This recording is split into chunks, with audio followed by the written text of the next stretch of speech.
बिस्मिल्लाहिर्रहमानिर्रहीम। Dear students, welcome to your biology class. Biology की class में खुश आमदीद। बायो की जो हमारी मैं जिस पे बात कर रहा था वो ये है कि हमारी जो बायो की बुक है वो नई है। 9 चैप्टर्स हैं। इसका जो पहला चैप्टर है चैप्टर नंबर 1, और इसका नाम है introduction to biology. Chapter number 1 नाम क्या है इसका? Introduction to biology. Introduction to biology ये चैप्टर जो है हमने अपने स्कूल में फिजिकल क्लासेस में स्टार्ट किया था। तकरीबन हाफ चैप्टर, आधा चैप्टर हमने पढ़ लिया था, लेकिन क्योंकि थोड़ा सा टाइम ज़्यादा हो गया है, 2 हफ्तों से छुट्टियाँ थी, तो थोड़ा सा इसको रिवाइज करते हैं फिर आगे बढ़ते हैं। ठीक है। मैंने आपको बताया था इस चैप्टर में कि हमारे पास इस चैप्टर के अंदर चलो मैं थोड़ा सा तेज़ बोलता हूँ।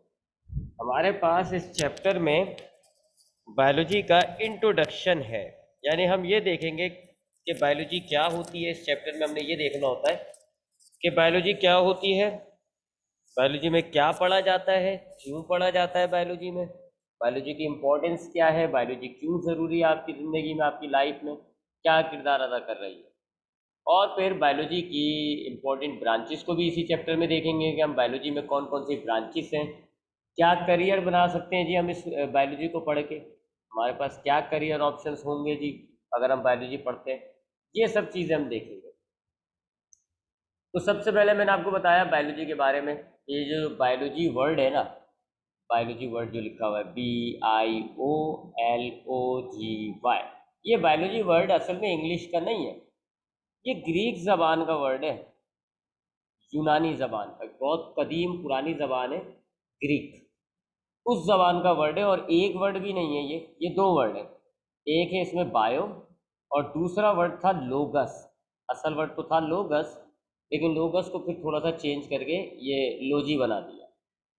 ठीक है, तो ये 2 वर्ड हैं, एक है ये बायो और दूसरा ये लोगस था जिसको हमने अब लोजी कर दिया। दोनों ग्रीक ज़बान के वर्ड है, दोनों इंग्लिश ज़बान के वर्ड नहीं है। बायो का मतलब होता है लाइफ, उर्दू में जिंदगी, जबकि लोगस का मतलब होता है किसी चीज़ का जवाब देना, रीजनिंग, यानी कि उसकी वजह बताना, या सिंपल अगर मैं बोलूँ तो स्टडी ऑफ, किसी चीज़ के बारे में पढ़ना।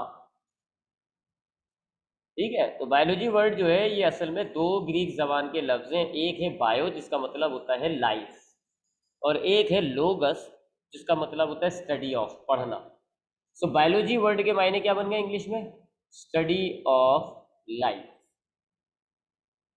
तो बायोलॉजी क्या है? बायोलॉजी साइंस की एक ब्रांच है जिसमें हम लाइफ के बारे में पढ़ते हैं, जिंदा चीज़ों के बारे में पढ़ते हैं, लिविंग ऑर्गेनिजम्स के बारे में पढ़ते हैं। जाहिर बात है, जिस चीज़ में भी लाइफ होगी ना, जिस ऑब्जेक्ट में लाइफ होगा, आप कहोगे कि फिर वो क्या है? वो लिविंग ऑर्गेनिज्म है। जिस चीज़ में भी आपको ज़िंदगी मिल जाती है आप उसको कहते हो वो लिविंग ऑर्गेनिज्म है। तो स्टडी ऑफ लाइफ या study of living organism. So biology क्या हो गई? बायोलॉजी एक ब्रांच है साइंस की जिसमें हम जानदारों के बारे में पढ़ते हैं, लिविंग ऑर्गेनिजम्स के बारे में पढ़ते हैं, उन चीज़ों के बारे में पढ़ते हैं जिसमें लाइफ मौजूद होती है। बायोलॉजी में हम बेजान चीज़ों को नहीं पढ़ते, नॉन लिविंग थिंग्स को नहीं पढ़ते, उन चीज़ों को नहीं पढ़ते जिसमें लाइफ नहीं होती। प्लांट में लाइफ मौजूद है, बायोलॉजी में आप प्लांट्स को पढ़ोगे। एनिमल्स में लाइफ मौजूद है, फंगस में लाइफ मौजूद है, एल्गीज में लाइफ मौजूद है, बैक्टीरिया में लाइफ मौजूद है। आप इन सब चीज़ों को बायोलॉजी में पढ़ेंगे। जो बेजान चीज़ें होती हैं, मैटर, एनर्जी, बेजान है, मैटर में लाइफ नहीं होती, एनर्जी में लाइफ नहीं होती, उनको हम बायोलॉजी में नहीं पढ़ते। सो बायोलॉजी क्या होगा? Biology is the study of living organisms. जानदारों को पढ़ना, लिविंग ऑर्गेनिजम्स को पढ़ना बायोलॉजी कहलाता है। फिर मैंने आपको लिविंग और नॉन लिविंग के बारे में बताया था कि लिविंग थिंग्स या लिविंग ऑर्गेनिजम्स और नॉन लिविंग थिंग्स क्या होती है, ये भी मैंने आपको बताया था। लिविंग थिंग्स कहा जाता है उनको, उन ऑब्जेक्ट्स को, उन चीज़ों को जिनमें लाइफ पाई जा रही होती है। लाइफ क्या होती है वो मैं अभी बता रहा हूँ आपको। लिविंग थिंग्स कहा जाता है उन चीज़ों को जिनमें लाइफ पाई जा रही होती है, जबकि नॉन लिविंग थिंग्स उन चीज़ों को कहा जाता है जिनमें कोई लाइफ, कोई जिंदगी मौजूद नहीं होती। मुझ में लाइफ मौजूद है, मैं लिविंग थिंग हूँ, आप में लाइफ मौजूद है, आप लिविंग थिंग है। लेकिन डेस्क के अंदर, कंप्यूटर के अंदर, मोबाइल के अंदर लाइफ मौजूद नहीं है, लिहाजा उनको हम क्या डिक्लेयर कर देते हैं, वो नॉन लिविंग थिंग है। सवाल पैदा होता है कि फिर ये लाइफ क्या है? क्या है जी लाइफ, जिसको देख के मैं बताऊंगा कि ये लिविंग थिंग्स हैं या नॉन लिविंग थिंग्स है। तो ये लाइफ क्या होती है, ये भी मैंने आपको बताया भाई जी, चंद प्रोसेस है। लाइफ क्या होती है जी? चंद प्रोसेस के कॉम्बिनेशन का नाम है। कुछ प्रोसेस है जी, वैसे तो बहुत सारे हैं, लेकिन मैंने आपको बताया ग्रोथ, उसके बाद मेटाबॉलिज्म, मूवमेंट, रिप्रोडक्शन,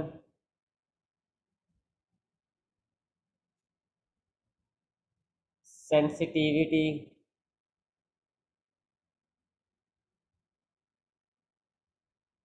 और एक और था ना, मोर्टेलिटी। कुछ प्रोसेस हैं जी, ये प्रोसेस को कंबाइन करते हैं ना, तो इनको कहते हैं हम लाइफ। किसी भी चीज़ में अगर आपको growth, metabolism, movement, reproduction, sensitivity, mortality मिलेगी, आप कहोगे उसमें लाइफ मौजूद है। मुझ में ग्रोथ है, मेटाबॉलिज्म है, मूवमेंट है, रिप्रोडक्शन है, सेंसिटिविटी है, मोर्टेलिटी है, तो आप क्या कहोगे, मुझ में लाइफ मौजूद है। और अगर मुझ में लाइफ मौजूद है, मैं क्या हो जाऊंगा, मैं लिविंग थिंग हो जाऊंगा। मोबाइल के अंदर, कंप्यूटर के अंदर, बेजान चीज़ों के अंदर ये सारी चीज़ें नहीं होती। ग्रोथ नहीं होता, मेटाबॉलिज्म नहीं होता, मूवमेंट नहीं होता, रिप्रोडक्शन, सेंसिटिविटी, मोर्टेलिटी, ये सब चीज़ें नहीं होती। आप कहते हो कि फिर उसमें लाइफ मौजूद नहीं है और वो नॉन लिविंग थिंग हो जाता है। बता रहा हूँ मैं, वही एक्सप्लेन ही कर रहा हूँ एक एक करके। ठीक, तो अब तक बात कहाँ तक पहुँची जी हमारी, कि हमने कहा बायोलॉजी क्या है। बायोलॉजी साइंस की एक ब्रांच है जिसमें हम जिसमें हम लिविंग थिंग्स को पढ़ते हैं, लिविंग ऑर्गेनिजम्स को पढ़ते हैं। फिर मैंने आपको बताया लिविंग ऑर्गेनिजम्स क्या होते हैं, जिनमें लाइफ मौजूद होती है। नॉन लिविंग थिंग्स, इनके अपोजिट नॉन लिविंग थिंग्स क्या होते हैं, जिनमें लाइफ मौजूद नहीं होती। अब हम देख रहे हैं लाइफ क्या होती है। तो इसका जवाब मैंने दिया आपको कि लाइफ इन प्रोसेस का नाम है, इन प्रोसेस का।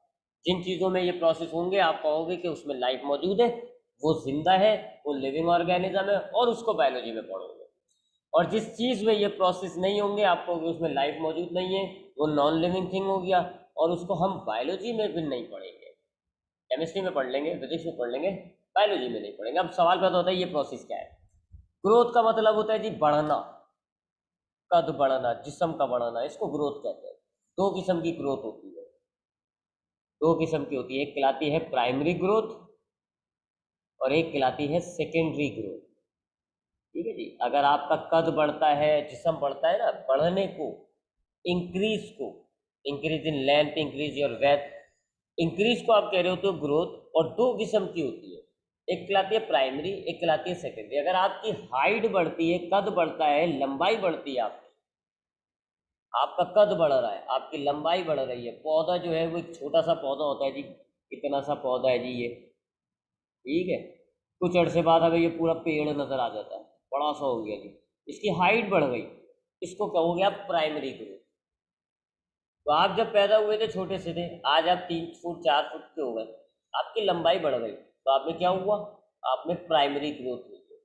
जबकि सेकेंडरी ग्रोथ कहते हैं जी चौड़ाई का बढ़ना, यानी एक दुबला पतला इंसान है वो मोटा हो जाए।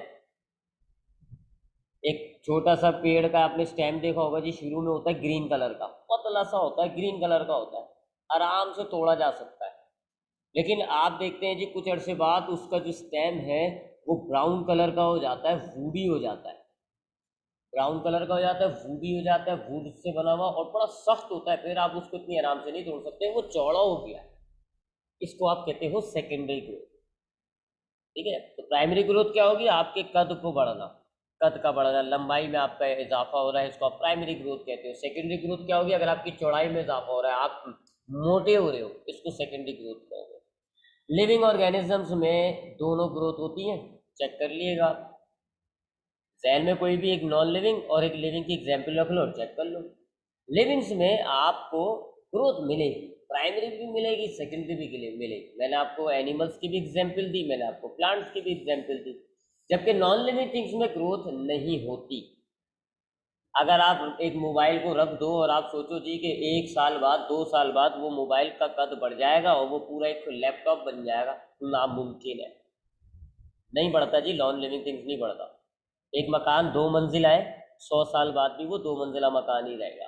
उसका ना मकान में जो है लंबाई में कोई तीसरा फ्लोर बन जाएगा, ना ही उसका कोई चौड़ा हो गया ना वो बराबर वाले मकान को भी हजम कर लेगा।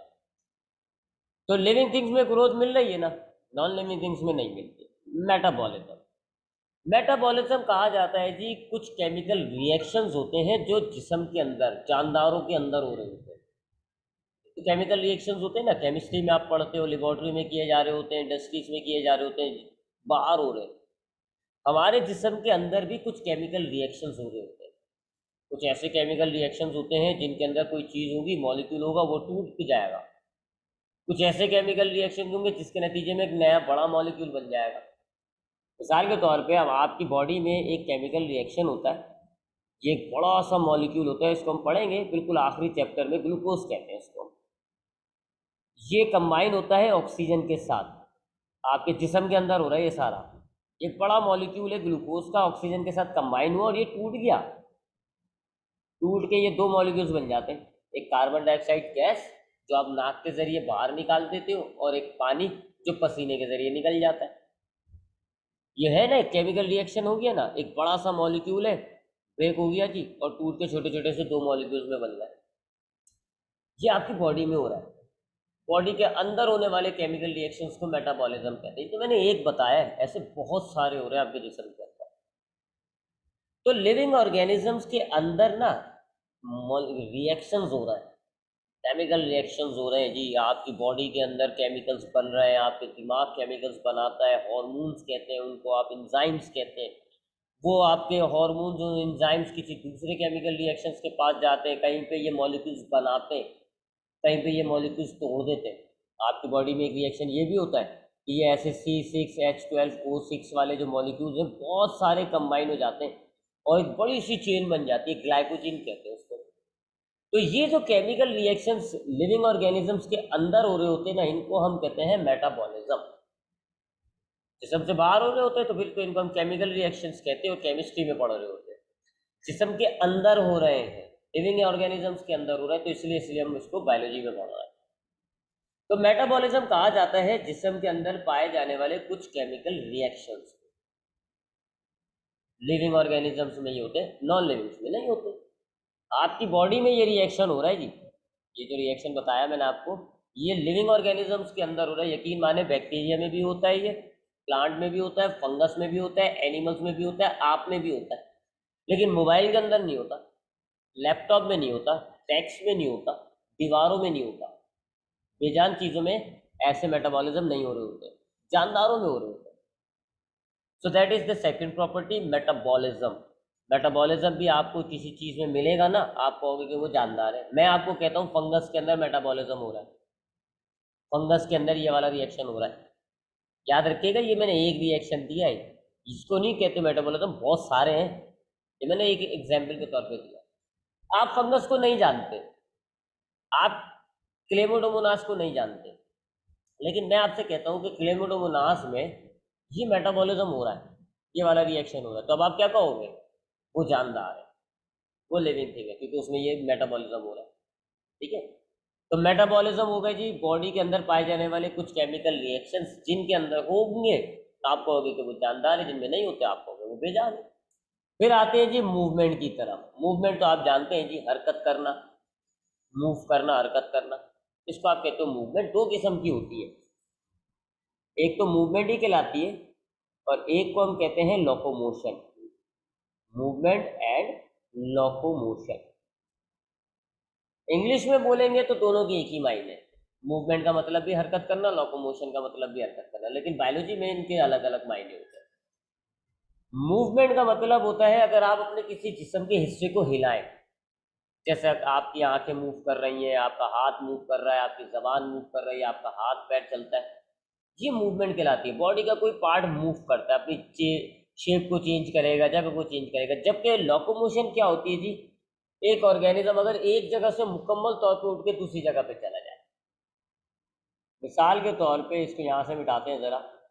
मिसाल के तौर पे ये मेरा हाथ है, ठीक है, मैंने इसको ऐसे ऊपर करा और मैंने अपने हाथ को बंद कर दिया, ये है जी मूवमेंट। पार्ट मूव किया है मैंने अपना, पूरा का पूरा मूव नहीं हुआ, सिर्फ अपने जिस्म का एक हिस्सा हिलाया है। तो जिस्म के हिस्सों को हिलाना मूवमेंट कहलाता है। जबकि लोकोमोशन क्या होगा जी, यहाँ पे मैं खड़ा हुआ हूँ इस पॉइंट पर, ए पॉइंट पर, और मैं चलते चलते चलते चलते किसी दूसरे पॉइंट पर चला गया, बी पॉइंट पर। यहाँ पूरा ऑर्गेनिज्म ही, तो इसका पार्ट नहीं हिला, पूरा का पूरा ऑर्गेनिज्म ही हिल गया, पूरा का पूरा ऑर्गेनिज्म ही हिल गया। इसको आप कहते हो लोकोमोशन। तो जब आप कुछ लिख रहे होंगे, बोर्ड को देख रहे होंगे, फ़ोन पे बात कर रहे होंगे, खाना खा रहे होंगे, मूवमेंट पाई जाती है। आप स्कूल से घर आ रहे हैं, घर से स्कूल जा रहे हैं, लोकोमोशन होती है। दोनों किस्म की मूवमेंट पाई जाएगी जी जानदारों के अंदर, दोनों किस्म की। जानदार जो है, अच्छा कुछ जानदार होते हैं उनके अंदर खाली लोकोमोशन नहीं होती है, मूवमेंट होती है, कुछ के अंदर दोनों होती है। बहरहाल दोनों में से कोई मिलेगी जरूर आपको। प्लांट के अंदर आपको मूवमेंट मिलती है, पानी मूव हो रहा होता है अंदर, ठीक है, फूड मूव हो रहा होता है, पत्ते मूव करते हैं। एनिमल्स में तो आपको दोनों मिलेगा, लोकोमोशन भी मिलेगा, मूवमेंट भी मिलेगा। बेजान चीज़ों में नहीं होती है, बेजान चीज़ें मूव नहीं करती। अगर आप बोलें कि सर गाड़ी मूव करती है, कार मूव करती है, तो वो अपने तौर पे मूव नहीं कर रही, आप उसको मूव करा रहे हैं। इंजन निकाल दो फिर नहीं मूव करेगी। आप आप उसको मूवमेंट पे मजबूर कर रहे हो। आप ठेले पे धक्का लगाना शुरू कर दो तो ऐसा तो ठेला भी मूव कर रहा है, लेकिन वो ठेला मूव नहीं कर रहा, हो तो आप मूव करा रहे हैं। अपने तौर पे ठेला खुद मूव नहीं कर सकता, लेकिन जानदार अपने तौर पे मूव कर सकता है। फिर आते हैं जी अगली प्रॉपर्टी पर, रिप्रोडक्शन। जानदारों के अंदर एक और प्रॉपर्टी पाई जाती है जिसको हम कह रहे होते हैं रिप्रोडक्शन। प्रोडक्शन कहते हैं कि बनाने को। जानदारों में आपने एक प्रॉपर्टी, एक सलाहियत देखी होगी कि ये अपनी औलादें बनाती है, इनसे इनकी औलादें पैदा होती है। इंसान से इंसान की औलाद पैदा होती है, गधे से गधे की औलाद पैदा होती है, घोड़े से घोड़े की औलाद पैदा होती है। इवन के प्लांट्स भी आपने देखा होगा, प्लांट सीड बनाता है, और वो सीड अगर हम ज़मीन में डाल देते हैं तो एक नया पौधा उग जाता है, बिल्कुल वही होता है जो पेरेंट्स जैसा, जिस पेरेंट ने सीड बनाया था ना, बिल्कुल वही सही वैसा ही पौधा पैदा होता है। तो ये जो ऑर्गेनिज्म एक नया ऑर्गेनिज्म बना रहा है, नए ऑर्गेनिज्म पैदा कर रहा है, अपनी औलादें पैदा कर रहा है, इस सलाहियत को, इस प्रॉपर्टी को कह रहे होते हो आप रिप्रोडक्शन। ये भी प्योरली लिविंग थिंग्स की प्रॉपर्टी है, जानदारों की है, बेजानों में रिप्रोडक्शन नहीं होता। आप अगर अपने एक बटुए में 100 रुपये रख दें, ये सोच के कि 1 साल बाद ये 110 रुपये हो जाएंगे जी, कैसे? वो 100 रुपये मैंने 10 रुपये पैदा कर दिए, ऐसा नहीं होगा, कभी भी नहीं होगा। 2 मोबाइल रख दो आप और सोचो जी कि अब यह मैं 3 दिन बाद आऊँगा तो ये 3 मोबाइल हो जाएंगे, ऐसा नहीं होगा। जानदारों में रिप्रोडक्शन होता है, बेजान चीज़ों में रिप्रोडक्शन नहीं होता। सेंसिटिविटी, सेंसिटिविटी का मतलब होता है सेंस करना, महसूस करना। क्या मतलब हुआ जिसको एक्सप्लेन करूं अगर मैं, सेंसिटिविटी से मुराद क्या है। आप अगर एक जगह बैठे हुए हो और आपका जो इर्द गिर्द जो होता है उसको आप कहते हो एनवायरनमेंट, ये तो आप पढ़ते आ रहे हो तो 6-7 8 के अंदर, क्या आपके इर्द गिर्द की जितनी भी चीज़ें होती है इसको एनवायरनमेंट कहते हैं। अगर आपके एनवायरनमेंट में कोई चेंजिंग आएगी, कोई तब्दीली आएगी ना आपके एनवायरनमेंट में, आप उसको भाप लोगे, सेंस कर लोगे, महसूस कर लोगे, पकड़ लोगे। मिसाल के तौर पे आप बैठे हुए हो और के इलेक्ट्रिक ने लाइट बंद कर दी, अब आपके माहौल में चेंजिंग आई ना, आपका पंखा बंद हो गया, आपकी लाइट बंद हो गई, आपका कंप्यूटर बंद हो गया, आपका मोबाइल बंद हो गया। आपने सेंस कर लिया, आपने पकड़ लिया और आपने खूब के इलेक्ट्रिक को सुनानी शुरू कर दी। आपने अपने माहौल में होने वाली चेंजिंग्स को पकड़ लिया। आप बैठे हुए जी और आपके रूम का टेम्परेचर मैं एकदम से बढ़ा दूँ, 100 डिग्री सेंटीग्रेड कर दूँ, आपकी बॉडी टेम्परेचर चेंज को पकड़ लेगी, फ़ौरन से पसीने आना शुरू हो जाएंगे, आपको महसूस हो जाएगा कि आपका जो है रूम का टेम्परेचर इंक्रीज हो गया। कोई आपको पीछे से आवाज़ लगाता है, आपको आवाज़ पकड़ लेते हो, आप मुड़ के देखते हो जी किसने आवाज़ लगाई है मुझे। इसको कहते हैं हम सेंसिटिविटी, माहौल में होने वाली चेंजिंग्स को पकड़ना। ये भी जानदारों की सलाहियत है, बेजान की नहीं है। मोबाइल को रखो और उसको आवाज़ दो, पलटे में वो आपको आवाज़ नहीं देगा। लाइट चली जाएगी, मोबाइल को पता नहीं चलेगा। टेम्परेचर बढ़ जाएगा या टेम्परेचर कम हो जाएगा, मोबाइल को पता नहीं चलेगा। है ना। मोबाइल अपने एनवायरनमेंट से कनेक्ट नहीं है, मोबाइल अपने एनवायरनमेंट में होने वाली तब्दीलियों को सेंस नहीं कर रहा, जानदार करता है, जानदार करता है, बेजान चीजें नहीं करती। इवन प्लांट्स भी हैं, प्लांट में भी सेंसिटिविटी है। एक प्लांट होता है मिमोसा, आप उसको हाथ लगाओगे उसके पत्ते मुंह बंद हो जाएंगे, उसने सेंस कर लिया, आपका हाथ आपका टच उसने सेंस करा, फौरन प्रोटेक्शन करते हुए अपने पत्तों को बंद कर दिया। सेंसिटिविटी भी पाई जाती है जी, बड़ी बेहतरीन प्रॉपर्टी होती है लिविंग ऑर्गेनिजम्स की ये। उसके बाद है मोर्टेलिटी। मोर्टेलिटी का मतलब होता है मर जाना। जानदारों में एक और प्रॉपर्टी है जी जिसको आप कह सकते हो दी एंड, मोर्टेलिटी। जानदार आखिर में बेजान हो जाएगा, जानदार आखिर में मर जाएगा, लाइफ खत्म हो जाएगी, उसके अंदर सारे प्रोसेस बंद हो जाएंगे और वो नॉन लिविंग हो जाएगा। ये भी एक प्रॉपर्टी है जानदार।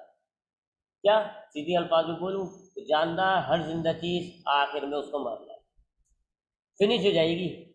लेकिन नॉन लिविंग में ये प्रॉपर्टी भी नहीं है। नॉन लिविंग जिंदा ही नहीं है तो मरेगा कैसे। नॉन लिविंग थिंग का एंड नहीं है। अगर आप एक मोबाइल लो, पता नहीं आप बराबर में मोबाइल पड़ा हुआ ना, इसी की एग्जाम्पल आई जा रही है। आप एक मोबाइल लो, एक बंद कमरे में रख दो, 1000 साल तक वो मोबाइल ऐसे ही पड़ा रहेगा, मरेगा नहीं। एक एक लिविंग ऑर्गेनिज्म को आप बंद कर दो, 1000 साल बाद आप उसको, आपको उसको हड्डियां भी नहीं मिलेंगी आपको, वो मर जाएगा।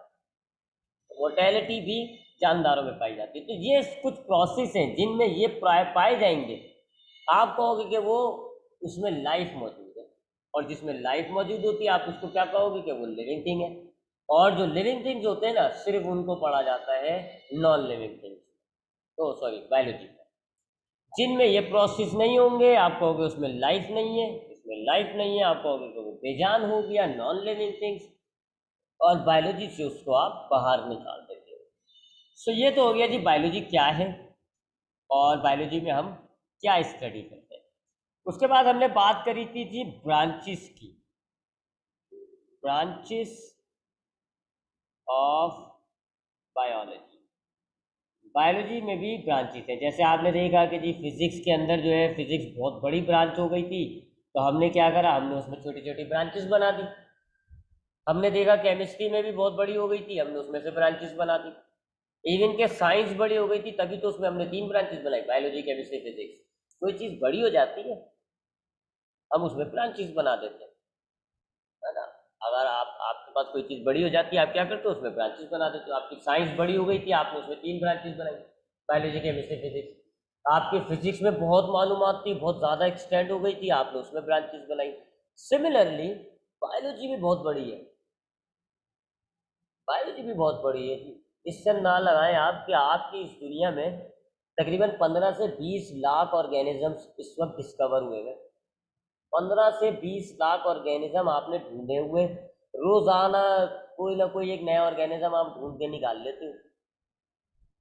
ये 15-20 लाख ऑर्गेनिज्म पढ़ना है आपको बायोलॉजी में।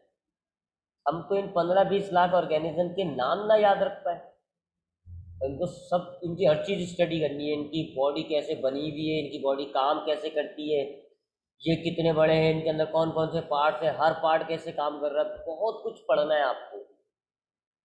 तो बायोलॉजी बहुत बड़ी हो गई, 15-20 लाख ऑर्गेनिज्म और उनकी भी पता नहीं क्या क्या मालूमात हमें पढ़नी है। तो इतनी सारी कुछ अगर हमने स्टडी करना है तो जाहिर बात है हम क्या करेंगे, हम अब बायोलॉजी में भी ब्रांचेस बनाएंगे। सो चूँकि बायोलॉजी बहुत ज़्यादा एक्सटेंड हो गई, बहुत ज़्यादा बढ़ गई बायोलॉजी में, तो डेली बेसिस पे बहुत काम हो रहा होता है, रिसर्च हो रही होती है, हर हर रोज़ बायोलॉजी में कोई ना कोई चीज़ का इजाफा हो रहा है। देखिए ना, आपका पिछले साल एक नया ऑर्गेनिज्म इजाफा हुआ ना, कोरोना, इस साल भी उसका इजाफा हो गया, उसका एक नया वेरिएंट आ गया, डेल्टा वेरिएंट। इजाफा हो रहा है जी, biology is continuously extending. So now we are going to divide biology into branches. So चूंकि बायोलॉजी बड़ी हो गई, हम अब बायोलॉजी को ब्रांचेस में तकसीम करेंगे। ये काम मैंने नहीं किया, ये काम किया था ग्रीक लोगों ने, वही ग्रीक जिन्होंने बायोलॉजी का नाम रखा था, ग्रीक कॉम ने किया था सबसे पहले ये काम। तो जब ग्रीक कॉम ने सोचा कि बायोलॉजी को डिवाइड करें, बायोलॉजी में ब्रांचेस बनाए, तो उन्होंने जहन में रखे थे ऑर्गेनिजम्स, कि हमारी दुनिया में ऑर्गेनिजम्स कितने किस्म के, उस हिसाब से हम ब्रांच बनाएंगे। एक किस्म का ऑर्गेनिज्म है तो एक ही रहने देंगे, 2 किस्म के ऑर्गेनिज्म है तो 2 ब्रांच बना देंगे, 3 किस्म के ऑर्गेनिज्म है तो 3 किस्म की 3 ब्रांचेस बना देंगे। सो ग्रीक लोगों ने ऑर्गेनिजम्स को देखना शुरू किया कि ऑर्गेनिजम्स कितने किस्म के, ताकि वो उस हिसाब से ब्रांच बनाए। तो उनको दो किस्म के ऑर्गेनिजम्स मिले जिस दुनिया में, एक ऑटोट्रॉप्स और दूसरे हेट्रोट्रॉप्स। ये दो किस्म के ऑर्गेनिजम्स मिले थे। ये क्या होते हैं, ये जरा गौर से सुनिएगा, क्योंकि ये दो टर्म्स पूरी बायोलॉजी में बहुत यूज होते हैं, ऑटोट्रॉप्स, हेट्रोट्रॉप्स। तो जब ग्रीक लोगों ने ऑर्गेनिजम्स देखे इस दुनिया में, तो उनको दो किस्म के ऑर्गेनिज्म मिले थे। एक वो ऑर्गेनिजम्स थे जो अपने जिस्म के अंदर खाना तैयार कर लेते, अपना खाना अपने जिस्म के अंदर बना लेंगे, बाहर से इनको खाना हासिल करने की जरूरत नहीं होती। For example plants. आपने कभी प्लांट्स को बाहर से खाना खाते हुए नहीं देखा होगा। प्लांट कभी अपने एनवायरनमेंट से खाना ले अपने जिस्म के अंदर डाले जैसे हम कर रहे होते हैं, ऐसा नहीं होता। प्लांट अपना खाना अपनी बॉडी के अंदर खुद तैयार कर लेता है। कैसे तैयार करता है? एक प्रोसेस होता है जिसको हम कहते हैं फोटोसिंथेसिस। उस प्रोसेस के जरिए तैयार करता है। चैप्टर नंबर 7 में आप उसको डिटेल में पढ़ोगे। सो इन्होंने कुछ ऑर्गेनिजम्स ऐसे देखे जो अपना खाना खुद तैयार कर लेते हैं, पौधे हो जाते हैं, एल्गीज हो जाते हैं, और उनको इन्होंने कहा कि ये हैं ऑटोट्रॉप्स। तो ऑटोट्रॉप्स कौन होगा जी? Plant that can manufacture their own food. जबकि दूसरे किस्म के ऑर्गेनिजम्स ऐसे नजर आए इनको जिनके जिस्म के अंदर खाना तैयार नहीं होता। इन्हें जब भी भूख लगेगी, इन्हें जब भी खाने की जरूरत होगी, ये अपने एनवायरनमेंट से, अपने इर्द गिर्द से खाना लेंगे और अपने जिस्म में डाल देंगे। फॉर एग्जाम्पल ह्यूमंस, आपको जब भी भूख लगेगी या आपको जब भी खाने की ज़रूरत होगी आपके जिस्म को, आपका जिस्म खुद खाना नहीं बनाएगा, आप बाहर से हासिल करोगे। बर्गर लिया, जिस्म में डाल दिया, बिरयानी ली, जिस्म में डाल दी, टिक्का लिया, जिस्म में डाल दिया। You can not manufacture food, you obtain food from the environment. आप बनाते नहीं हो, आप हासिल करते हो खाना। तो ऐसे ऑर्गेनिजम्स को हम हेट्रोट्रॉप्स कहते हैं। For example animals. तो ये दो बातें जरा जहन में रखिएगा कि ऑटोट्रॉप्स क्या होते हैं? वो ऑर्गेनिजम्स जो अपना खाना खुद तैयार कर लेते हैं। और हेट्रोट्रॉप्स कौन होते हैं जी? जो अपना खाना खुद तैयार नहीं करते बल्कि अपने एनवायरनमेंट से हासिल करते हैं। जितने भी प्लांट्स हैं वो ऑटोट्रॉप्स हैं, जितने भी एनिमल्स हैं वो हेट्रोट्रॉप्स हैं। अक्सर मैं बचपन में सोचता था कि एनिमल का मतलब होता है जानवर। तो इंसानों को एनिमल क्यों कहा जाता है? बुरा लगता था बड़ा यार, मुझे एनिमल क्यों कहा जाता है? कुत्ता एनिमल है, गधा एनिमल है, हमें उनसे क्यों मिलाया जा रहा है? एनिमल्स आप किसको कहते हो? हॉर्स को कहते हो ना, गधे को, घोड़े को, और इंसान को भी कह रहे हो एनिमल। इस वजह से हम एनिमल्स कहलाते हैं। इस वजह से घोड़े, गधे और हम एक माने जाते हैं कि घोड़े गधे भी हेट्रोट्रॉप्स हैं, हम भी हेट्रोट्रॉप्स हैं। ठीक है, तो इसलिए आपको जानवर कहा जाता है। अक्सर हम कहते हैं ना आपको जानवर हो, आप लोग जानवर, इस वजह से, because you are like animals, आप हेट्रोट्रॉप हो, आप अपना खाना खुद तैयार नहीं कर सकते, बाहर से हासिल करते हैं। तो अब ग्रीक लोगों को ये दो किस्म के ऑर्गेनिजम्स मिले, लिहाजा इन्होंने अब बायोलॉजी में दो ब्रांचेस बना दी। ऑटोट्रॉप्स को स्टडी करने के लिए, प्लांट्स को स्टडी करने के लिए जो ब्रांच बनाई उसका नाम रखा बॉटनी।